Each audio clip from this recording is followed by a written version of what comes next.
సంగారెడ్డి జిల్లా నారాయణఖేడ్ మున్సిపల్ ఎన్నికల సన్నాహక సమావేశంలో పాల్గొన్న మాజీ ఎమ్మెల్యే మహారెడ్డి భూపాల్రెడ్డి, ఇన్ఛార్జ్ మంజుశ్రీ శ్రీనివాసరెడ్డి. ఈ సందర్భంగా ఎక్స్ ఎమ్మెల్యే మాట్లాడుతూ మున్సిపాలిటీలో గులాబీ జెండా ఎగరడం ఖాయమని ధీమా వ్యక్తం చేశారు. ఉమ్మడి మెదక్ జిల్లా వ్యాప్తంగా అన్ని ప్రభుత్వ కార్యాలయాల్లో 77వ గణతంత్ర దినోత్సవం సందర్భంగా జాతీయ జెండాను ఎగురవేసిన ప్రభుత్వ అధికారులు జాతీయ జెండాను అవమానపరిచిన దుబ్బాక ఎమ్మెల్యే కొత్త ప్రభాకర్ రెడ్డి 77వ గణతంత్ర దినోత్సవం పురస్కరించుకొని దుబ్బాక పట్టణంలో గాంధీ విగ్రహం వద్ద జాతీయ జెండాను ఆవిష్కరించే సమయంలో జెండాను తలకిందులుగా ఆవిష్కరించి దుబ్బాక ప్రజలను అవమానపరిచారని కాంగ్రెస్ పార్టీ నాయకులు దుబ్బాక పోలీస్ స్టేషన్లో ఎమ్మెల్యేపై ఫిర్యాదు చేశారు.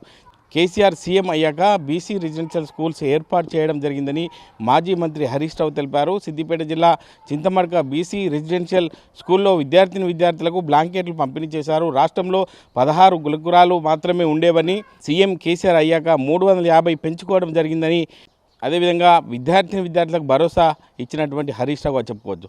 మెదక్ జిల్లా రామంపేట మున్సిపాలిటీలో కాంగ్రెస్ పార్టీ నుండి బీఆర్ఎస్ పార్టీలో చేరిన జొన్నల బాలు మాజీ మంత్రి హరీష్ రావు సమక్షంలో పార్టీలో చేరిన కాంగ్రెస్ పార్టీ సీనియర్ నాయకులు బాలుగా చెప్పుకోవచ్చు. రామంపేటలో మరోసారి గులాబీ జెండా ఎగరాలని, అందుకు పార్టీ నాయకత్వం కృషి చేయాలని చెప్పి పిలుపునిచ్చారు.